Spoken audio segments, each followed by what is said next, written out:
Bonjour à tous, bienvenue sur le plateau du grand rendez-vous Europe 1 CNews Les Échos. Bonjour Manuel Bompard. Bonjour. Et merci d'être avec nous, c'est votre grand rendez-vous ce dimanche. Vous êtes député LFI des Bouches-du-Rhône, coordinateur de la France Insoumise. Et avec vous ce matin, nous allons évoquer la niche parlementaire LFI qui n'a pas abouti, qui a suscité le désordre et la colère dans l'Assemblée. L'ultimatum fixé par Marine Le Pen à Michel Barnier, il a jusqu'à demain pour donner satisfaction aux doléances du RN, sinon c'est la censure. La légitimité du chef de l'État, LFI souhaite qu'il se retire avec des présidentielles anticipées. On a encore entendu Jean-Luc Mélenchon vendredi soir. L'état dans lequel se trouve notre pays, finalement soutenu économiquement par l'un des indicateurs majeurs, l'agence Standard & Poor's, l'immigration avec ce grand réseau de passeurs démantelés et le sort de Boualem Sansal, otage, comme le titre nos confrères du Point, otage des autorités algériennes, mais surtout des rapports conflictuels entre la France et l'Algérie. Pour vous interroger ce matin, je suis entouré de Stéphane Dupont des Échos. Bonjour Stéphane. Bonjour. Et de Mathieu Boccoté. Bonjour Mathieu. Bonjour. Jeudi soir, la niche parlementaire LFI, c'est-à-dire les textes que votre formation présentait aux autres députés, s'est terminé en pugilat. 2 députés ont failli en venir aux mains, le modem Nicolas Turquois et le socialiste Mickaël Boulou. Des violences donc, des invectives aussi. Dont apparemment aussi les vôtres, Manuel Bompard, à l'encontre de celle qui présidait la séance, Naïma Moutchou. Elle s'est expliquée dans Punchline sur Europe 1 et sur CNews vendredi soir. On écoute, on regarde. Je suspends la séance.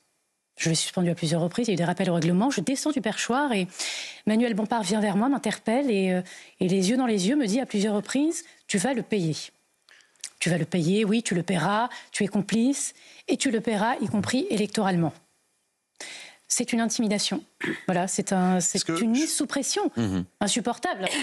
Qu'est-ce que vous lui répondez? D'abord, je veux dire dans votre présentation de ce qui s'est passé jeudi que vous avez une présentation des choses qui est assez euphémisante. Il n'y a pas eu un pugilat. Il y a eu, de la part d'un député, membre du MoDem, M. Turquois, une tentative d'agression physique, d'abord contre un député socialiste, et ensuite contre un député insoumis. Donc essayer de faire croire ou de faire penser que ce qui s'est passé dans l'hémicycle, c'était une bataille entre 2 députés. Non, pas du tout. Il y avait un député qui a tenté une agression physique et d'autres députés qui en ont été victimes. Ça, c'est la première chose que je veux dire par rapport à la question que vous m'avez posée. Quant à Mme Moutchou, que j'ai effectivement pu entendre sur votre plateau, je vous confirme effectivement lui avoir dit que sa participation au blocage organisé par les macronistes pour empêcher l'Assemblée nationale de voter sur la proposition de loi que nous avons déposée pour abroger la réforme des retraites, je vous confirme lui avoir dit qu'elle devrait rendre des comptes d'un point de vue électoral, effectivement, de son attitude. Vous avez dit, tu vas le payer. Non, je n'ai pas utilisé ce terme. Ça, effectivement, c'est un terme mensonger, y compris quand elle dit que j'aurais dit... Elle ment quand elle dit... Quand elle dit que j'aurais dit, y compris électoralement, bien évidemment que je n'ai parlé que de conséquences électorales, évidemment, et vouloir faire croire, en quelque sorte, que j'aurais voulu la menacer ou l'intimider d'une autre manière... Elle parle d'intimidation. Oui, mais d'une autre manière que ce que j'ai toujours dit, et ce que nous avons toujours dit, c'est que effectivement, les décisions politiques, elles donnent lieu à des conséquences électorales. Enfin, excusez-moi, c'est quand même assez surprenant et assez hallucinant de considérer que ce serait un problème de dire à un ou une députée que les décisions qu'elle prend dans l'Assemblée nationale auront des conséquences électorales. Nous sommes en démocratie, n'en déplaise aux macronistes, l'Assemblée nationale n'est pas un conseil d'administration, on y rend compte des décisions qu'on prend devant les électrices et les électeurs, point. Mais j'ai bien vu qu'il y avait de la part de Mme Moutchou une tentative de créer un contre-feu pour masquer en vérité ce qui s'est passé jeudi, c'est-à-dire la violence qui a égrené toute cette journée. J'ai parlé de la tentative d'agression du député Turquois, mais on a assisté aussi à une violence sociale avec des gens qui venaient dire « mais à 64 ans, on est encore en forme, on peut continuer à travailler » et à une violence antidémocratique. Est-ce que vous savez que c'est la première fois dans l'histoire de la Ve République que le gouvernement... C'est pas une violence sociale de dire qu'à 64 ans, on est encore en forme. Pourquoi vous dites ça? Parce que quand des députés de mon groupe prenaient la parole pour dire, par exemple, voilà, moi, mon père... Quand il est arrivé à 60 ans, il était déjà dans une santé, avec une situation en termes de santé qui était déjà très dégradée. Voilà, j'avais en face des députés macronistes qui ricanaient, qui rigolaient, Voilà, j'ai trouvé que c'était effectivement très violent. Ricaner et rigoler, il se peut que ça soit discourtois, mais c'est de la violence sociale. Voilà, je trouve... Le terme n'est pas un peu exagéré? Non, pas du tout. Je trouve que quand on évoque une situation qui sont des situations personnelles, qui sont dures d'un point de vue social, vous savez, quand vous arrivez à 60 ans et que vous avez en fait, vous pouvez pas profiter d'un peu de votre retraite en bonne santé, voir en face du mépris, des rires, des ricanements. Je trouve ça très violent. Et puis il y avait une violence antidémocratique. Oui. Enfin, quand même, Manuel Bompard, vous parlez de l'obstruction, que les macronistes ont fait de l'obstruction, mais vous, la France Insoumise, vous êtes les champions de l'obstruction à l'Assemblée nationale. La dernière fois, quand la réforme des retraites a été examinée, 19 000 amendements, et là, il n'y en avait qu'un millier. Alors, c'est intéressant que vous posiez cette question. Il ne faut pas être hypocrite. La vérité, c'est que l'obstruction parlementaire, c'est un outil parlementaire. Vous en êtes les champions. Qu'on peut utiliser. Mais en fait, l'obstruction parlementaire, c'est un contre-pouvoir. C'est-à-dire face à un pouvoir, par exemple, c'était le cas lors de la bataille contre la réforme des retraites, qui veut passer en force une réforme qui est rejetée à l'époque par 90% des Français. J'assume. Pas 90%. Si 92% des actifs, vous pouvez retrouver les sondages de l'époque. Et peut-être 70 à 80% des Français si vous intégrez les retraités. Face à cette situation, j'assume de vous dire que je considère que notre groupe parlementaire à l'époque s'est honoré en essayant d'utiliser tous les moyens à sa disposition pour empêcher cette réforme d'être votée. D'ailleurs, elle n'a pas été votée.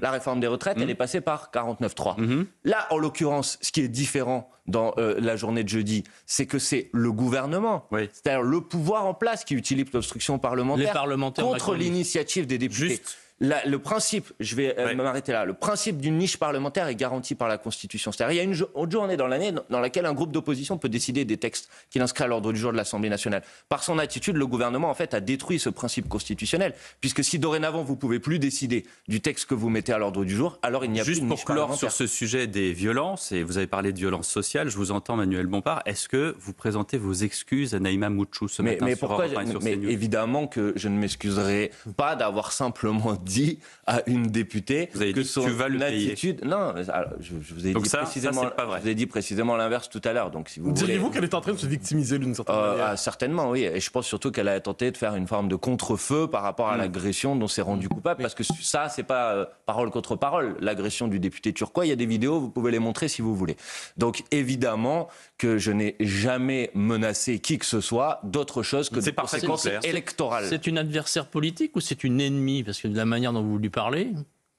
Mais comment je lui ai parlé? Enfin, je sais pas, ça vous surprend tant que ça qu'un député, quand il prend une position, quand il vote pour quelque chose, quand il participe à une manœuvre d'obstruction, qui l'en subisse des conséquences électorales, vous trouvez ça menaçant, sincèrement, de dire ça à un député? Parce que je vous informe quand même que les votes à l'Assemblée nationale, ils sont publics, sur le site de l'Assemblée nationale. Heureusement quand même que les députés, quand ils prennent des positions, ils les prennent devant les électrices et les électeurs. La question, Stéphane Dupont, est quand même fondée, c'est-à-dire vos adversaires, vous avez devant vous des macronistes, des lepénistes, est-ce que vous les considérez comme des adversaires ou comme des ennemis? Mais certainement pas comme des ennemis. Enfin, qu'est-ce que c'est que cette histoire? Je ne suis pas, moi, dans... non, parce que vu le climat d'hostilité qu'il y a à l'Assemblée, l'adversaire, on le respecte. L'ennemi, on le combat à tout prix. Mais attendez, moi, je respecte bien évidemment mes adversaires à partir du moment où leur attitude est respectable. En l'occurrence, vous dites... Ça n'a pas toujours été le cas quand il y avait le ballon de foot à l'effigie d'Olivier Dussopt sous le pied de Thomas Porte. Je vais finir de répondre je vais répondre à votre deuxième question ensuite. Mais là, qu'est-ce qui s'est passé? Qu'est-ce qui a produit cette scène où je suis allé voir Mme Moutchou? C'est que Mme Moutchou a été la première présidente de séance jeudi et que pendant sa présidence, en 2 heures de débat, nous avons eu 4 suspensions de séance qu'elle a accordées, 10 rappels au règlement.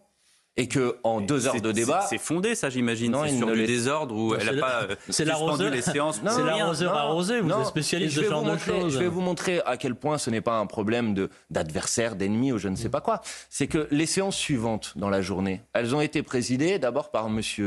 Lescure, qui est lui-même et macroniste aussi. Bon, et il n'y a eu aucun incident. Parce que lui, il a respecté une organisation du débat. Non, elle a... par son organisation partiale du débat, elle a participé des manœuvres d'obstruction qu'ont engagé un certain nombre de députés macronistes et le gouvernement. Et ça, si vous ne me croyez pas, je vous invite à re-regarder le débat et vous verrez la différence de présidence quand c'était Mme Moutchou au perchoir et quand c'était M. Lescure au perchoir. Et pourtant, M. Lescure n'est pas de ma famille politique, vous voyez? Donc oui, bien évidemment, ils ont participé d'une manœuvre d'obstruction et j'assume de dire que dans ces circonstances-là, on doit en assumer les conséquences d'un point de vue électoral. Ça c'était jeudi soir. Qu'est-ce qui se passe demain? Est-ce que vous appelez Marine Le Pen à censurer? Non, mais moi d'abord, avant de parler à Mme Le Pen, je vais d'abord dire que ce qui se passe demain, c'est que le gouvernement va venir devant l'Assemblée nationale avec un projet de loi de finances de la sécurité sociale, qui est un projet de loi de finances de la sécurité sociale désastreux. C'est un projet de loi de finances de la sécurité sociale dans lequel il y a, par exemple, le report de la revalorisation des pensions de retraite, l'introduction de 3 jours de carence pour les fonctionnaires, et que donc ce projet de loi, la baisse des remboursements, des consultations médicales, donc ce projet de loi de finances de la sécurité sociale, s'il devait être adopté, il aurait des conséquences désastreuses pour le pouvoir d'achat des Françaises et des Français. En particulier, par exemple, sur les jours de carence, pour tous les fonctionnaires, et j'en profite pour dire que les fonctionnaires appellent à une journée de mobilisation la semaine prochaine, le 5 décembre, et que je les soutiens pleinement, et que je les appelle à se mobiliser. Donc sur cette base-là, puisque le gouvernement a l'intention d'utiliser le 49.3 pour passer en force ce projet de loi de finances de la sécurité sociale, je vous confirme que nous déposerons une motion de censure, et j'appelle l'ensemble des députés à l'Assemblée nationale de voter cette motion de censure pour faire tomber ce budget de la sécurité sociale et par là même pour faire tomber le gouvernement, évidemment. Et on parlera de l'ultimatum fixé par Marine Le Pen au gouvernement juste après une première pause. Retour sur le plateau du grand rendez-vous Europe 1 CNews Les Échos avec le coordinateur national de la France Insoumise, Manuel Bompard. Demain, vous l'avez dit, effectivement, l'arrivée du PLFSS et puis quand même, cet ultimatum va-t-il être rempli ou pas par Marine Le Pen à Michel Barnier Michel Barnier qui lui a répondu qu'il n'était pas dans l'état d'esprit d'un ultimatum, mais dans le respect et le dialogue. Est-ce que tout cela va tenir, Manuel Bompard ? Non, je ne le crois pas. Je crois que la semaine prochaine, le gouvernement sera censuré. Le gouvernement sera censuré et je dénonce quand même l'hypocrisie de Mme Le Pen. Parce que je rappelle que si on en est là aujourd'hui, c'est-à-dire que si nous avons M. Barnier comme Premier ministre, et si nous avons ce projet de loi de finances de la sécurité sociale et ce projet de loi de finances de ce qu'on appelle le PLF, le budget de l'État, si nous les avons sur la table, c'est bien parce que Mme Le Pen a décidé de laisser M. Barnier s'installer. Que quand nous avons déposé une motion de censure au mois de septembre pour empêcher que ce gouvernement puisse voir le jour, parce que nous savions à l'époque que les budgets qui allaient être proposés allaient impacter en particulier le pouvoir d'achat des Français, à ce moment-là, Mme Le Pen n'a pas censuré le gouvernement. Et elle n'a pas dit que le budget de l'année d'avant pouvait s'appliquer comme elle l'a dit ces derniers temps. Et effectivement, donc je dénonce quand même son hypocrisie, c'est-à-dire que... C'est du bluff ? Non, je ne dis pas que c'est du bluff. Je dis que dorénavant, elle nous dit qu'elle est la grande défenseuse du pouvoir d'achat, etc. Mais à l'époque, il suffisait de faire tomber ce gouvernement. Alors, vous n'auriez pas ce budget de la sécurité sociale. Et je vais même vous dire autre chose. Quand nous avons, à l'Assemblée nationale, eu le débat sur le projet de loi de finances, nous avons, nous, le Nouveau Front Populaire, la France Insoumise, fait voter un certain nombre d'amendements pour dire il ne faut pas que l'effort qui est nécessaire pour réduire le déficit repose sur tout le monde, il doit reposer sur les plus riches et les grandes entreprises. Nous avons réussi à faire voter des amendements sur ce sujet. Nous avions 75 milliards de recettes nouvelles qui n'impactaient pas tout le monde, qui impactaient une minorité. À l'époque, Mme Le Pen s'est alliée avec les députés macronistes, et les députés macronistes et les députés du Rassemblement national ont rejeté notre budget. Donc, c'est un peu facile. En êtes-vous vraiment surpris que le RN refuse un budget de Non, je ne vous dis pas, mais je ne vous dis pas que j'en suis surpris. Je vous dis juste qu'à un moment, il faut un petit peu de cohérence. Vous n'avez pas la même lecture de l'économie. Vous ne pouvez pas installer le gouvernement, empêcher que ça soit un budget dans lequel l'effort repose sur une minorité, et maintenant venir dire à M. Barnier, je ne suis pas d'accord parce que votre budget frappe tout le monde. Oui, le budget de M. Barnier frappe tout le monde. C'est pour ça qu'il ne fallait pas que M. Barnier soit Premier ministre et donc il fallait voter la motion de censure. Vous vous présentez comme les grands défenseurs du pouvoir d'achat, mais la niche parlementaire dont on vient juste de parler, sur les retraites, vous financez l'abandon de la réforme des retraites par une hausse massive des cotisations. Mais pas du tout, monsieur. Mais si, mais qui vont toucher tous les Français. Mais vous avez lu notre proposition de loi. Et qui vont réduire la feuille de paye de tous les Français. Mais est-ce que vous avez lu notre proposition de loi ? Mais oui, bien sûr. Alors qu'est-ce qui est le gage, c'est-à-dire le financement, il s'appuyait sur quoi dans notre proposition de loi ? Sur du tabac et sur ça. Non, pas du tout. Mais c'est dans votre programme attendez. Là, je vous parle de notre proposition de loi dans notre niche parlementaire. Il y avait 2 gages, un gage sur le tabac et un gage par une taxe sur les super-profits des entreprises gazières et pétrolières. Ça ne fait pas les 20 ou 30 milliards du coût de la réforme. Mais ça ne coûte pas 20 à 30 milliards. Bien sûr que si. Non, alors ça coûte combien ? Les chiffres du gouvernement pour l'année qui vient, l'abrogation de la réforme des retraites sur la base de notre proposition de loi, c'était 5 milliards. Pour l'année qui vient. Oui. Et nous le financions. Ensuite, vous pouvez poser, si vous voulez, la question du financement à long terme. Ça, c'est autre chose. Et dans le cadre du financement à long terme, d'abord, il faut aussi prendre en compte dans le calcul du chiffrage ce que la réforme a coûté. Parce que est-ce que vous savez que la réforme... Est-ce que vous l'assumez, cette hausse des cotisations ? Non. Nous avons proposé une hausse des cotisations sur les gens qui gagnaient plus que 2 plafonds. de la sécurité sociale. C'est-à-dire des gens qui gagnent plus de 8 000 euros net par mois. Donc, me dites pas que c'est une hausse de cotisation massive sur tout le monde. C'est pas ce que nous avons proposé, en l'occurrence. Mais imaginons, faisons un peu de spéculation politique. Imaginons que la censure fonctionne. Très bien. Le NFP existe encore? Vous avez encore une candidate première ministre? Je ne vais pas vous raconter d'histoire. Nous avons dit depuis le premier jour que la candidate que nous avions proposée, Lucie Castet, restait notre candidate et demeurerait notre candidate. Vous êtes conscient que ce n'est pas le cas de tous vos partenaires? Oui, précisément, c'est ce que j'allais vous dire. Je ne veux pas vous raconter d'histoire. Vous me posez la question sur la France Insoumise. La France Insoumise a dit depuis le début que Lucie Castet restait notre candidate. Maintenant, je dois observer comme vous que notamment le Parti Socialiste a dit que ce n'était plus sa candidate. J'ai entendu M. Hollande en particulier dire que Lucie Castet n'était plus sa candidate. Pour moi, ça reste la candidate possible. D'accord, maintenant, c'est intéressant dans la mesure où toutes les composantes de l'NFP avaient le même candidat. Je comprends ce que vous êtes en train de dire. Maintenant, je vais vous dire les choses franchement.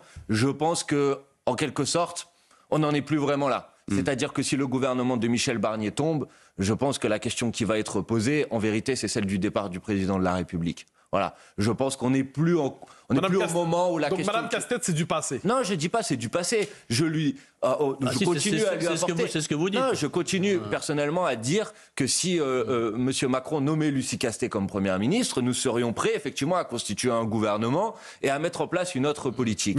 J'ai observé que le Parti Socialiste avait tourné, lui, de son côté, la page de Mme Castet. Ce n'est pas mon cas. Et je dis qu'il me semble qu'on est dans une situation qui est de telle gravité politique et un tel blocage démocratique, j'observe les débats à l'Assemblée nationale, que je pense que si on veut déverrouiller cette situation de blocage, la question qui est posée après la chute du gouvernement est celle du départ du président de la République. Et pas d'un gouvernement technique, ça pourrait être une autre option. Mais un gouvernement technique, ça ne veut rien dire. Vous pouvez, si vous voulez, remplacer Michel Barnier par un Michel Barnier de la société civile. Mais à la fin, quelle est sa base, son socle parlementaire? Je vous ferai remarquer qu'à la Commission des Finances, on a déjà une sorte de gouvernement technique, puisque vous avez M. de Courson avec M. Coquerel qui s'entendent très très bien. Mais c'est pas un gouvernement, ça. Non, c'est un président de la Commission des Finances et un rapporteur général. Non, mais vous savez bien que le socle du gouvernement, et en attendant dans la situation actuelle, c'est de trouver un budget. Donc si ça commence par la Commission des Finances, il y a quand même une logique. Est-ce qu'on ne pourrait pas inventer un gouvernement technique autour, justement, là je viens de citer 2 noms, c'est pas complètement aberrant de se dire que ça pourrait continuer et former un gouvernement technique. Ça avait été sur la table avant même je ne vous reproche pas de me poser cette question. Barnier. Je vous dis juste que si on est... Vous en voulez pas, vous le censureriez un gouvernement technique. Mais ça dépend pour faire quoi. Mais si vous me dites un gouvernement technique du nouveau Front populaire, vous pouvez l'appeler technique si vous voulez, mais à la fin, ce que je veux dire, c'est que technique ou pas, il y a des orientations politiques qui sont proposées. Donc je veux dire, moi, si c'est un gouvernement technique pour proposer le même budget que M. Barnier, je peux vous dire que le résultat, ça sera aussi la censure. Donc vous voulez faire tabula rasa et donc destituer le président? Non, attendez. Pour éviter, c'est ce que j'appelle souvent dans les émissions les 3 couloirs de nage, c'est-à-dire le RN, le socle commun et le NFP, moi, où effectivement les équilibres politiques ne peuvent pas se je cherche une solution pour le pays. Je pense que vous n'êtes pas le seul. C'est une solution violente quand même. Je ne dis pas que je suis le seul. Je ne dis pas que je suis le seul, mais je cherche une solution pour le pays. Je dis qu'un gouvernement du nouveau Front populaire pourrait être effectivement une possibilité. Je vous ai dit comment je voyais les choses. Mais je dois aussi dire et observer que M. Macron avait fixé une condition qui était la condition de la non-censure pour nommer M. Barnier, et que, manifestement, on est en train de parler de la possibilité de la censure. Mais c'est tellement hermétique entre vous et le RN, ou est-ce que vous vous parlez de temps en temps? Là, par exemple, sur la censure, est-ce que vous êtes allé à la pêche aux infos, censure, pas censure? M. Bardella a dit lors d'une dédicace en Moselle qu'il faudrait un miracle pour éviter la censure. Bon, on avance quand même sur le fait que, visiblement, plutôt censure que pas censure. Mais M. Bardella, Mme Le Pen essayent maintenant de corriger leur complicité dans la mise en place du gouvernement de M. Barnier. Donc ils osent le ton, etc. Mais encore une fois, sans eux, M. Barnier ne serait pas départ d'Emmanuel Macron aujourd'hui. Il faudrait quand même pas vous offrez des grands mots et là vous employez tout de suite les grands mots, la complicité. Écoutez, excusez-moi, mais si M. Barnier vous avez parlé d'assassinat. Mais je ne vous ai pas parlé d'assassinat, je vous ai parlé de complicité. Excusez-moi, je vous devance. Non, vous ne me devancez pas. Vous ne me devancez pas. Vous fantasmez. C'est 2 choses différentes. Très bien, la complicité en politique, ça existe et c'est pas un mot insultant de dire que si M. Barnier a pu être mis en place, c'est bien parce qu'il y a eu une complaisance et une complicité du Rassemblement national. Est-ce que le départ d'Emmanuel Macron est inévitable selon vous? Mais je le crois. Inévitable. Je le pense, oui. Je le pense. Et d'ailleurs, je dois observer que cette semaine, j'étais il n'y a pas que les dirigeants de la France Insoumise qui l'ont dit. J'ai vu M. Copé, dont on ne peut pas dire que ce soit un ami politique. Vous n'avez pas grand-chose en commun avec M. Copé. Voilà. J'ai vu M. de Courson, vous parliez de lui, dire exactement la même chose. J'ai observé d'ailleurs qu'il y a des sondages qui disent aujourd'hui que la majorité des Français, en cas de chute du gouvernement Barnier, pensent que c'est le président de la République qui doit partir. Mais vous ne contestez pas la légitimité d'Emmanuel Macron. Il demeure légitime. Son mandat demeure légitime. Il a été élu à la dernière élection présidentielle. Par l'ensemble des Français. Ça ne m'a pas échappé. Mais maintenant, et pour 5 ans. Mais ça ne m'a pas échappé non plus. Mais vous savez qu'il existe, puisque M. Macron a manifestement choisi dans son mandat de faire la liste de tous les articles de la Constitution. Donc il y a un article qui permet et qui prévoit la possibilité de démettre, destituer ou que le président de la République démissionne. C'est aussi dans la Constitution. Et 62% des Français souhaitent la démission d'Emmanuel Macron en cas de censure du gouvernement Barnier. C'est un sondage CSA pour Europe 1, CNews et JDD. Mais ça veut dire quand même que 38% des Français respectent les institutions et se disent on a un président jusqu'en 2027. Mais vous êtes quand même parfois assez incroyable. C'est-à-dire je suis incroyable. Incroyable, mais là, je vous le disais pas d'une manière... pour un compliment. Je vous le disais pas d'une manière très positive. Bon, tant pis, je le prends quand même. Mais vous êtes d'accord que on peut souhaiter la démission du président de la République sans remettre en cause nos institutions. Pourquoi vous dites que ceux qui seraient contre sont les seuls à respecter nos institutions? Vous poussez à la démission quand même. C'est une forme de coup d'État institutionnel. Est-ce que oui ou non la démission du président de la République ou la destitution est prévue par la Constitution? Mais bien sûr que oui, mais bon, c'est pas un droit constitutionnel, mais ça, c'est pour des ne me dites pas que c'est une remise en cause de la Constitution. Sachant que le Parlement qui restera le même en cas de démission du président, puisqu'on ne peut pas dissoudre jusqu'à l'été prochain. Mais on peut changer un président nouvellement élu peut aussi engager la possibilité de changer la Constitution pour, par exemple, changer le mode de scrutin et pouvoir organiser de nouvelles élections plus rapidement. Un nouveau président élu, fort de la souveraineté populaire, peut effectivement débloquer la situation politique et permettre au pays d'avancer, parce que c'est ça le sujet. Le sujet, c'est pas mes intérêts ou nos intérêts aux uns et aux autres. Le sujet, c'est comment on peut faire avancer le pays. On continue le débat dans un instant sur Europe 1 et sur CNews. À tout. Retour sur le plateau du grand rendez-vous Europe 1 CNews, les échos avec Manuel Bompard. Manuel Bompard, vous avez d'ailleurs, en ce qui concerne la démission ou la destitution du président de la République, envoyé une lettre à Bruno Retailleau pour lui demander de commencer à organiser des présidentielles anticipées. C'est un peu rapide comme... Non, je lui ai demandé de demander ou d'informer les formations politiques, toutes les formations politiques, sur quelles seraient les modalités d'organisation d'une présidentielle anticipée. Vous savez que la Constitution, dont on parlait tout à l'heure, dit que dans l'hypothèse d'une destitution ou d'une démission du président de la République, la nouvelle élection présidentielle doit avoir lieu dans un délai compris entre 20 et 35 jours. Bon, vous imaginez bien qu'organiser une élection aussi importante que l'élection présidentielle dans un délai de 20 à 35 jours, ça nécessite un petit peu de préparation. Vous savez que, par exemple, il y a une règle en France qui est que pour présenter votre candidature, vous devez remettre 500 parrainages d'élus. C'est l'État qui doit transmettre à chacun des élus les formulaires de parrainage, puis les élus doivent compléter le formulaire de parrainage et le renvoyer. Et qu'est-ce qui vous a répondu, imaginez bien que dans un délai de 20 à 35 jours, ça nécessite un peu de préparation. Qu'est-ce qui vous a répondu, le ministre de l'Intérieur? Pour l'instant, il ne m'a pas répondu. Ça vous Je lui ai envoyé le courrier jeudi soir. J'attends sa réponse. Je pense qu'il serait normal que les formations politiques, toutes, soient informées de savoir... J'imagine qu'au ministère de l'Intérieur, on doit travailler sur toutes les hypothèses, et notamment sur celle-ci, sur comment, dans ce cas-là, quels seraient les délais pour remettre les parrainages d'élus, est-ce qu'il y aurait de nouvelles inscriptions sur les listes électorales ou pas, comment s'organiserait la distribution de ce qu'on appelle la propagande électorale. Enfin, excusez-moi, c'est pas des petits sujets. Moi, il me semble que c'est important, c'est une question majeure de savoir s'il y a une élection présidentielle pour qu'elle soit organisée dans des bonnes conditions, que ça soit pas la pagaille. Juste en ce qui concerne la propagande électorale, je crois savoir qu'LFI a distribué des affiches, des tracts en mode un peu wanted, un peu comme dans les westerns américains, avec des affiches où on voit Prisca Thévenot, on voit Marc Fesneau. C'est pas un peu violent? Alors là, on ne parle pas de l'élection présidentielle, on est revenu un peu en arrière, mais il n'y a pas de problème, je vais répondre à votre question. C'est-à-dire, on parle de notre niche parlementaire, et je vous confirme effectivement que nous avons l'intention d'informer les électrices et les électeurs des circonscriptions concernées de quelle position a pris leur député pendant ce débat majeur pour l'abrogation de la réforme des retraites. Et qu'en particulier ceux qui se sont livrés à un blocage pour empêcher l'Assemblée nationale de voter, alors qu'il y avait une majorité à l'Assemblée. Et ça a été démontré, puisque tous les votes qu'ont demandé les macronistes, ils les ont tous perdus pendant cette journée. Donc il y avait une majorité pour voter l'abrogation de la réforme des retraites. Certains s'y sont opposés. Ça me semble normal que les électrices et les électeurs soient informés de ça. Vous écoutez, Manuel Bompard, toute la crise actuelle, la crise politique actuelle, c'est tout tout est de la faute d'Emmanuel Macron. C'est pour ça que vous réclamez son départ. Mais est-ce que le Parlement n'a pas aussi une forme de responsabilité? Vous avez été incapable de travailler ensemble, vous, les grandes forces politiques du Parlement.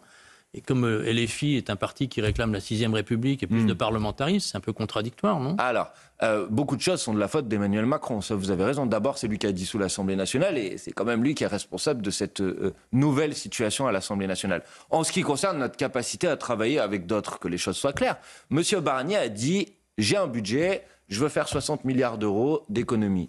Il a mis ce budget dans le circuit parlementaire. On a discuté de ce budget à l'Assemblée nationale. Nous avons fait voter des amendements par une majorité des députés, j'en ai parlé tout à l'heure. À la fin de ça, si vraiment il y avait eu une volonté de la part de M. Barnier de travailler avec d'autres, il aurait pu dire « bon, je vais reprendre tel ou tel des amendements que vous avez proposés ».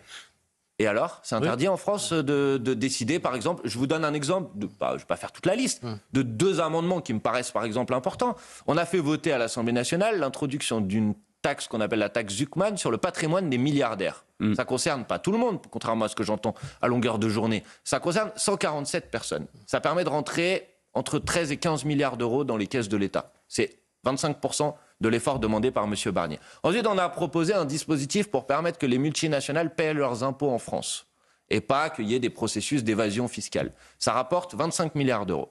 Vous voyez, les 2 éléments dont je vous ai parlé, c'est 40 milliards, c'est les 2/3 de l'effort demandé par M. Barnier. Peut-être qu'il aurait par exemple pu reprendre ces éléments. Et alors vous auriez pu dire, M. Barnier a effectivement cherché un compromis. M. Barnier a pris tous nos amendements qui ont été votés par une majorité des députés à l'Assemblée nationale, il les a pris tous et il les a mis à la poubelle. Et après vous allez vous étonner que moi je vais chercher à censurer le gouvernement, franchement. Mais j'essaie de comprendre la situation. Pour vous, est-ce qu'on est simplement dans une crise ministérielle, comme il y en a eu dans l'histoire de la 4e République, un peu moins dans la 5e, ou est-ce qu'on est dans une crise de régime?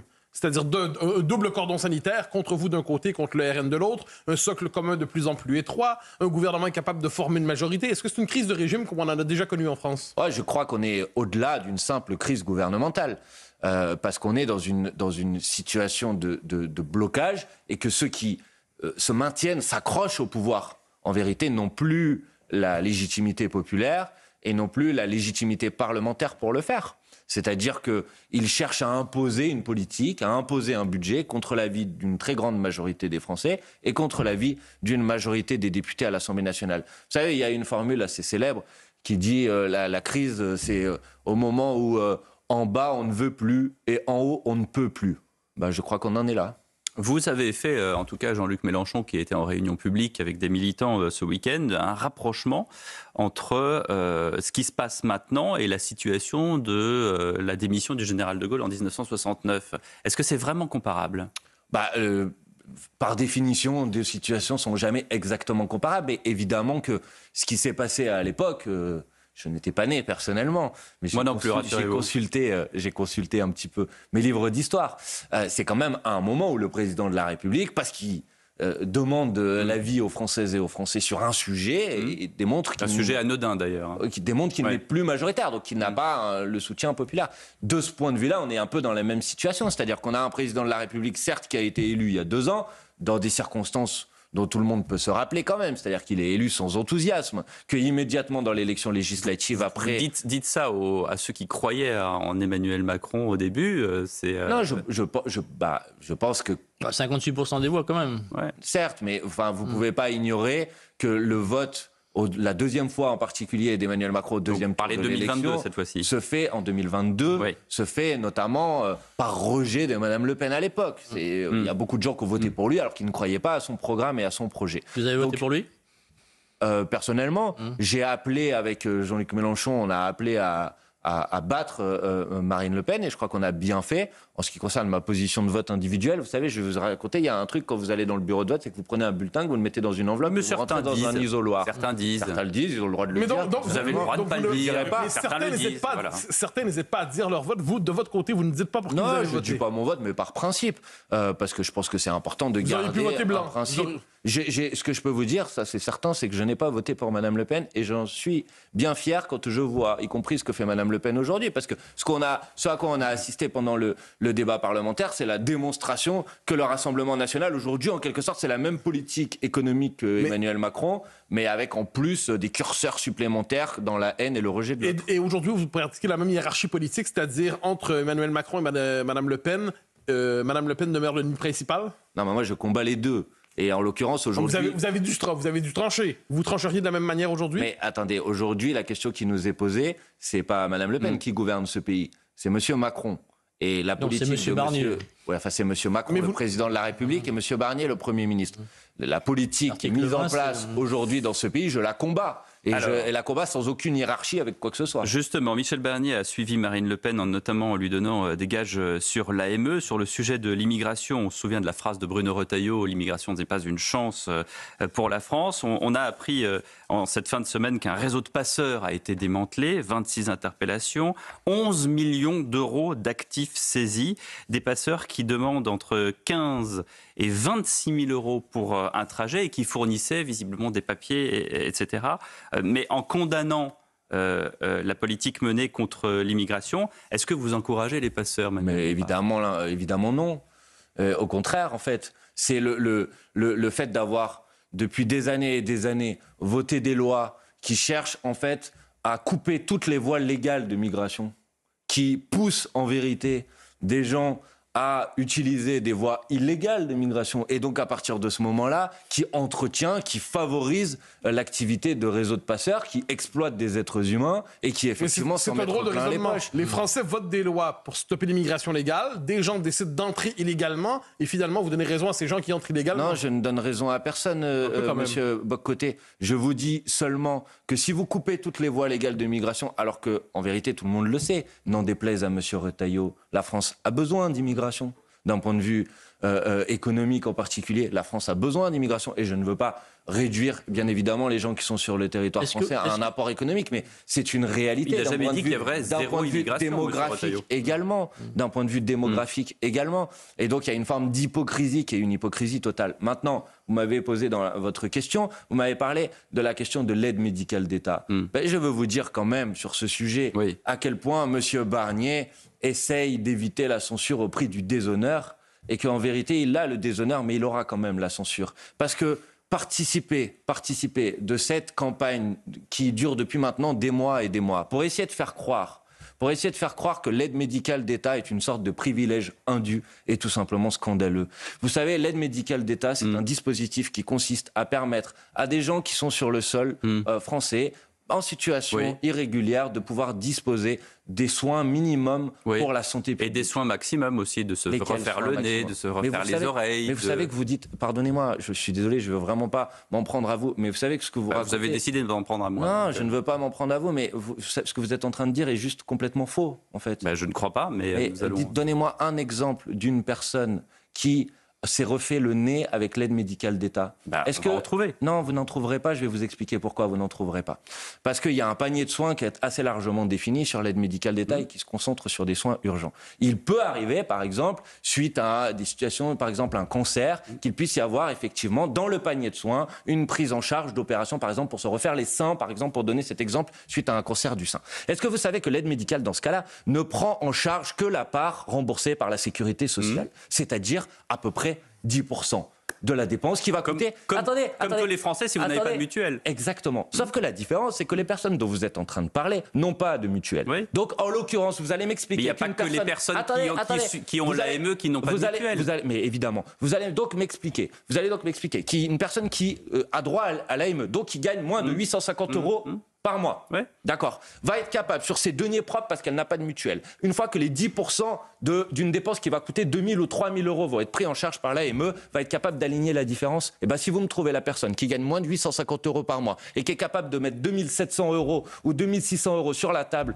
pour une opération suite à un cancer, je veux bien que vous me la présentiez, mais je vais vous dire, vous ne la trouverez pas parce qu'elle n'existe pas. Manuel Bompard est l'invité du grand rendez-vous. On revient dans le coordinateur de la France Insoumise. Une question de Stéphane Dupont. Oui, vous nous avez expliqué, Manuel Bompard, que Lucie Castet restait votre candidate à Matignon si Michel Barnier était renversé. Lucie Castet, elle est pour la régularisation de tous les sans-papiers. C'est aussi votre position ? Non, Lucie Castet, elle l'a dit.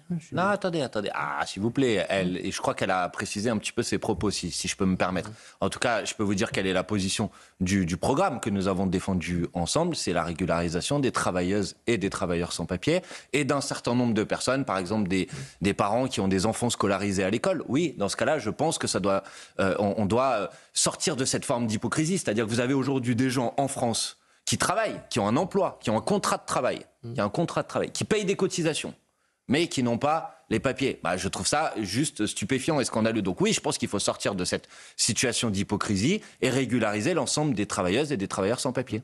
La même Lucie Castel, aujourd'hui dans la Tribune dimanche, avec Marine Tondelier, la responsable des Verts, se déclare favorable à une candidature unique de la gauche à la prochaine présidentielle. Vous en pensez quoi ? Vous avez peut-être observé que Jean-Luc Mélenchon lui-même, vendredi soir, vous avez cité tout à l'heure sa prise de parole, a proposé qu'effectivement il y ait une candidature commune en cas d'élection présidentielle. Mais nous avons dit une chose très simple.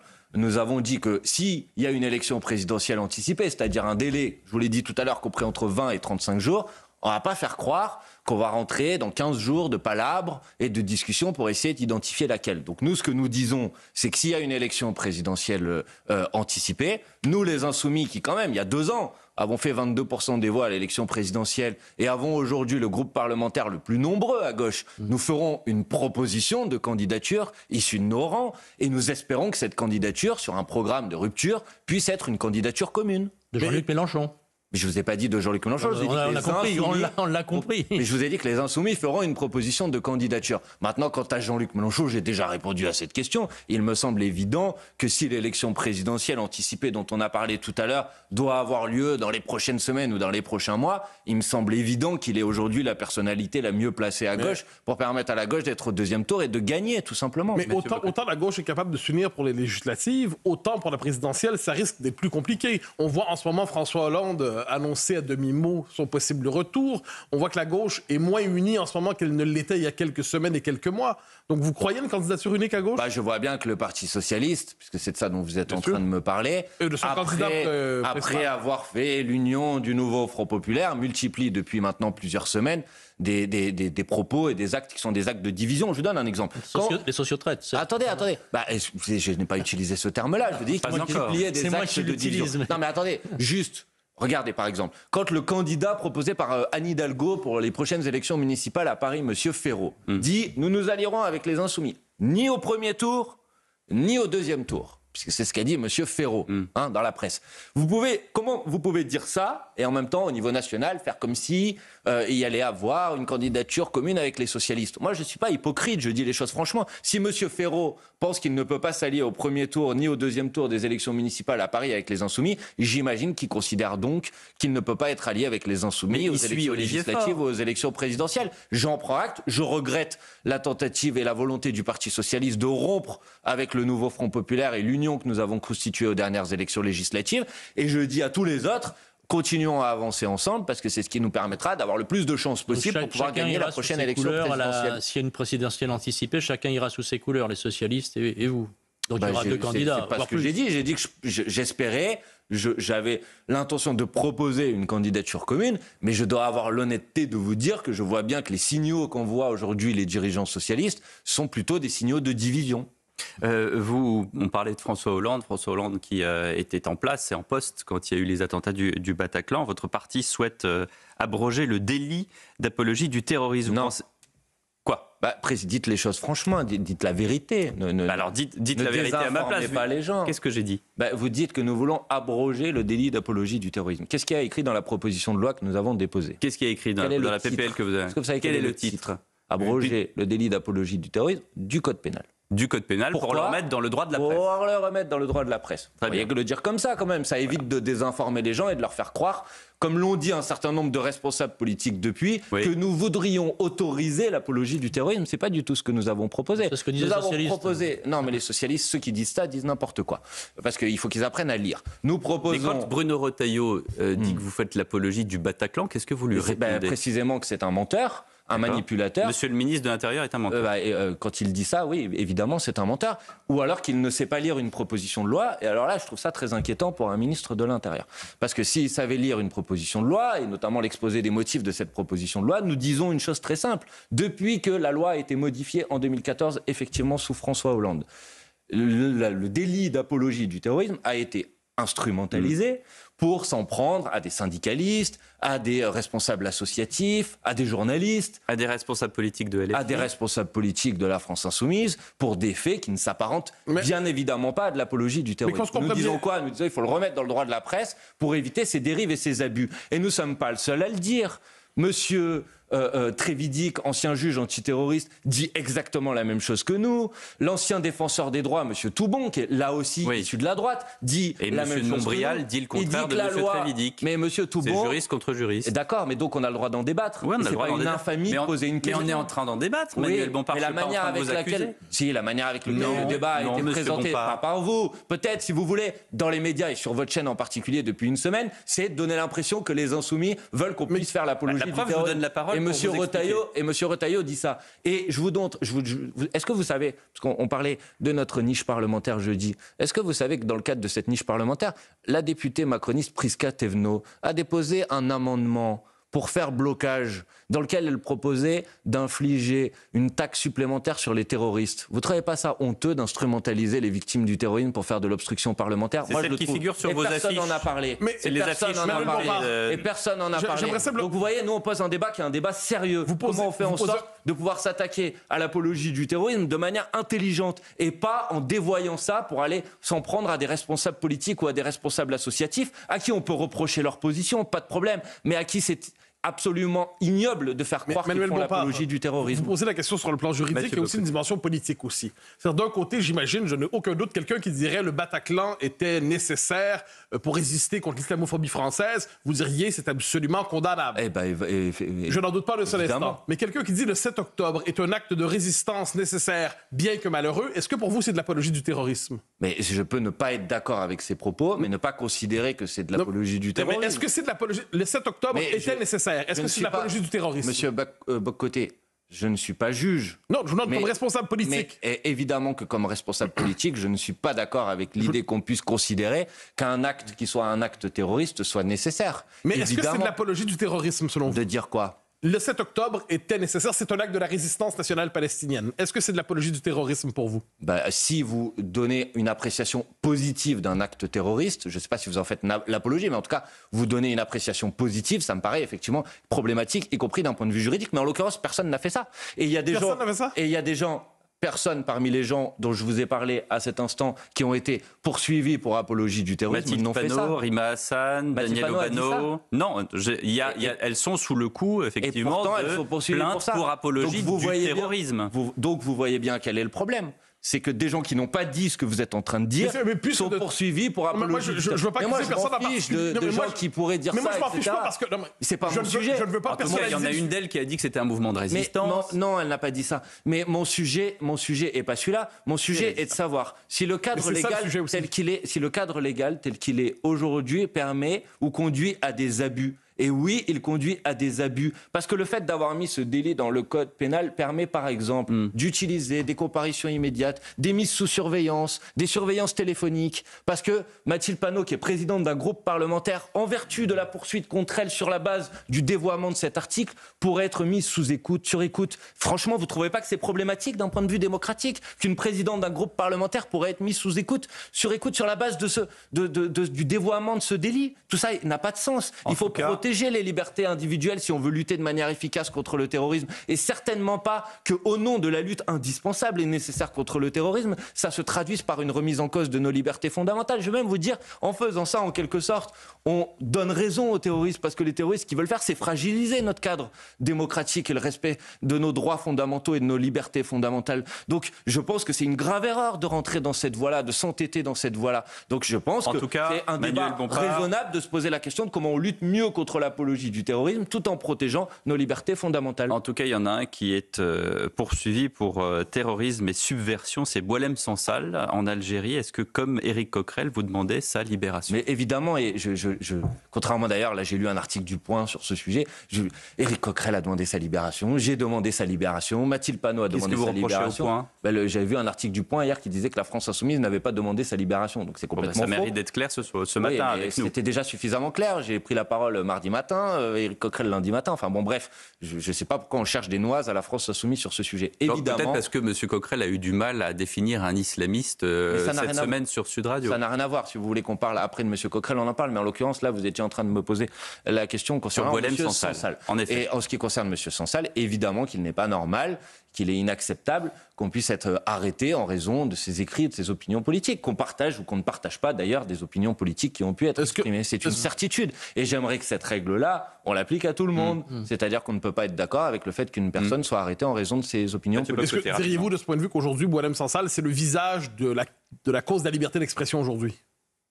Mais pas le visage. Pourquoi le visage? Parce que c'est lui qui, pour l'instant, est menacé pour ses libertés. Monsieur Boccoté, sans que les menaces soient de même nature, il y a une universitaire française qui s'appelle Madame Soumaoro, qui avait prévu de faire une conférence au Parlement européen. Madame Maréchal Le Pen a inventé des positions à Madame Soumaoro en disant qu'elle faisait, je sais pas quoi, du racisme anti-blanc, et cette conférence a été interdite. Monsieur Vous pensez peut-être aussi à Madame Bergeau-Blaclair, qui a été véritablement frappée d'interdit au CNRS. Est-ce que vous diriez aujourd'hui que Madame Soumaoro est le visage de la liberté d'expression en France? Est-ce qu'il y a une distinction, selon vous, entre le fait de ne pas pouvoir faire une conférence et d'être évidemment qu'il y en a une. Évidemment qu'il y en a une. J'ai une différence de fond. Évidemment qu'il y en a une. Évidemment qu'il y en a une. Et j'ai commencé par ça, si vous avez bien écouté ce que je vous ai dit. Merci Manuel Bompard. Merci d'avoir été notre invité.